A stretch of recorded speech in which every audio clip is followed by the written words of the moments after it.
नमस्कार। आज का क्वेश्चन है क्लास 9 से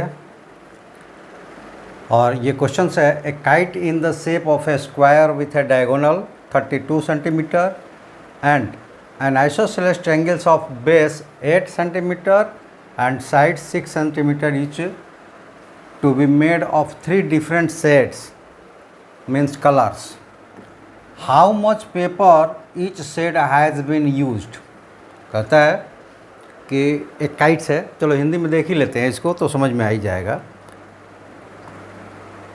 आइए ये हिंदी में कि एक वर्ग के आकार की एक पतंग जिसका विकर्ण 32 सेंटीमीटर और एक समबाहु त्रिभुज जिसका आधार 8 सेंटीमीटर और बराबर भुजाएं 6 सेंटीमीटर है, 3 अलग अलग रंगों से बनाई जानी है। इसमें प्रत्येक रंग के कितने कागज़ का इस्तेमाल होगा।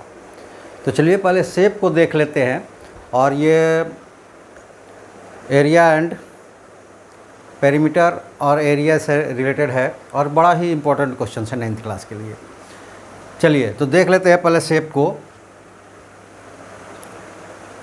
ये एक स्क्वायर है, मान लीजिए कि ये है ए बी सी और डी, ये स्क्वायर है और इसका एक विकर्ण 32 सेंटीमीटर का है, 32 सेंटीमीटर का है, ठीक है। और इसके बेस पर एक और शेप बना हुआ है, क्योंकि पतंग है तो उसकी बैक साइड्स पे एक पूँछ भी होती है, तो हालांकि वो लंबी होती है लेकिन इसमें एक शेप दिया है। तो ये 3 शेप बन गया। देखें स्क्वायर में 2 शेप और एक उसके बेस पर एक ट्रायंगल, और ये तीनों ट्रायंगल्स के फॉर्म में बने हुए हैं और तीनों का अलग अलग कलर है। जैसे मान लीजिए कि नीचे ग्रीन, ब्लू और पर्पल, और तीनों पेपर्स की मात्रा यानी कि एरिया में निकालना है कि कितने कितने कागज़ लगेंगे जिससे ये पतंग बन जाएगा। तो आइए इसको निकालने के लिए सबसे पहले हम क्या करते हैं कि इसके दूसरे डायगोनल्स को भी जोड़ देते हैं। ये स्क्वायर के ए बी सी डी, यहाँ मान लीजिए कि ये सी था और इसको मान ले ई और ये F, A B C D square हो जाएगा, ई सी ई एफ ट्रायंगल हो जाएगा। अब पर्पल कलर के और ब्लू कलर के पेपर कितने लगेंगे, इसके लिए आप देख लें कि जो स्क्वायर्स के डायगोनल्स होते हैं वो एक दूसरे को परपेंडिकुलरली बाइसेक्ट करते हैं। यानी कि ये बी डी भी 16 और 16 पर, मान लीजिए कि यहाँ ओ ले लेते हैं तो ए ओ बराबर 16 हो जाएगा और बी ओ बराबर 16 हो जाएगा, ठीक है। 16 हो जाएंगे सेंटीमीटर। तो यहाँ पे 2 ट्रायंगल बिल्कुल इक्वल एरियाज़ के बन गए, क्योंकि इसके हाइट सेम है और बेस दोनों का कॉमन है। तो यहाँ निकाल लेंगे। सबसे पहले हम लिख देंगे कि सिंस डायगोनल्स, ये हिंदी में आखिरी टर्म्स है तो हिंदी में ही हम इसको निकालते हैं।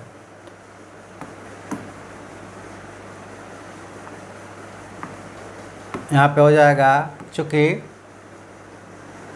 वर्ग के विकर्ण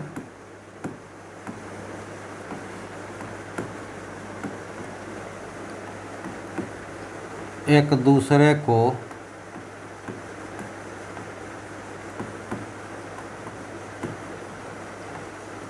लंबवत समद्विभाजित करते हैं।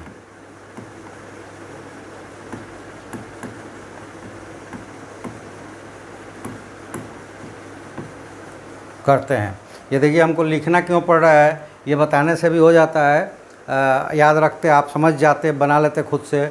लेकिन ये 9th क्लास और 10th क्लास में ऐसा होता है, या चाहे कोई भी बोर्ड में जब जाते हैं, हम कॉम्पिटिटिव में जाते हैं तो टिक लगाना होता है, लेकिन बोर्ड क्लासेस में जाते हैं अपना एग्ज़ाम देने तो वहाँ हमें बताना पड़ता है कैसे हमने क्या लिया, ठीक है।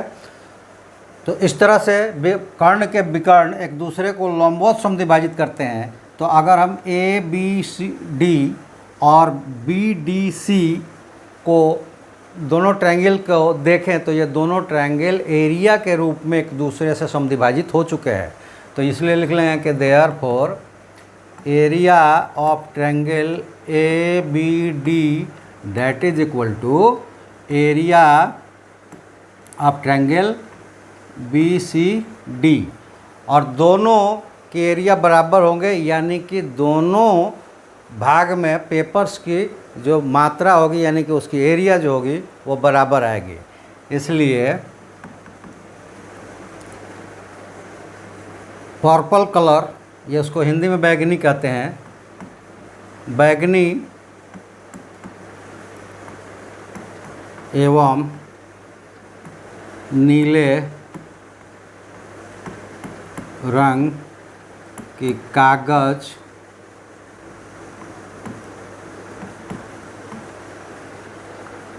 बराबर, ट्रायंगल के area half into base into height हो जाता है। तो ये देखिए 1/2 इंटू, अगर लें दोनों के लिए एक ही आएगा तो ये बेस हो जाएगा यहाँ 32 और हाइट हो जाएगा 16, इसको काट देंगे 8 और ये मिल जाएगा कितना, 8 दूना 16, 8 का 24, 1 25, 256 स्क्वायर सेंटीमीटर। ठीक है, ये हो गया।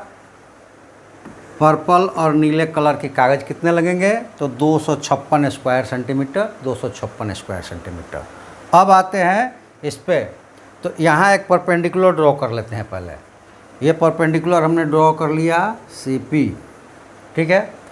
और यहाँ पे देखिए नहीं लिखा था, ये पूरा टर्म्स है 8 सेंटीमीटर और ये 6 सेंटीमीटर 6 सेंटीमीटर। तो यहाँ पे एक तो या तो आप ये परपेंडिकुलर निकाल सकते हैं, कैसे निकालेंगे, तो ये आइसोसेलेस ट्रायंगल है और उस पर परपेंडिकुलर वर्टेक्स से डालेंगे तो वो अपोजिट साइड्स को बाइसेक्ट कर देता है। तो यानी कि PF = 4 और CF = 6 मिल जाएगा। तो यहाँ पाइथागोरस का इस्तेमाल करके H इसका जो होगा वो निकाल सकते हैं, यानी CP की वैल्यू निकाल सकते हैं। वो होगा 36 - 16 √20। जैसे कि कैसे लेंगे, तो CP = एक टर्म्स हम इस्तेमाल कर लेते हैं यहाँ पे,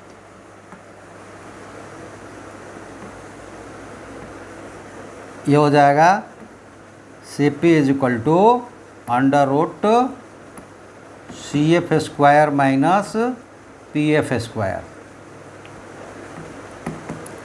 और ये क्या है, 6² - 4² और ये हो जाएगा 36 - 20 16 बराबर √20 और ये हो जाएगा 2√5 सेंटीमीटर। ठीक है, तो ये H निकल गया 2√5। अब 2√5 H हो गया और बेस तो 8 है ही, तो यहाँ पे निकाल देंगे। देयरफॉर हरे कागज का एरिया बराबर एरिया ऑफ ट्रायंगल CEF और ये हो जाएगा 1/2 इंटू हाइट है इसका 2√5 और इंटू 8, 2 से 2 कट गया और 8√5 सेंटीमीटर स्क्वायर हर एक कलर की हो गया।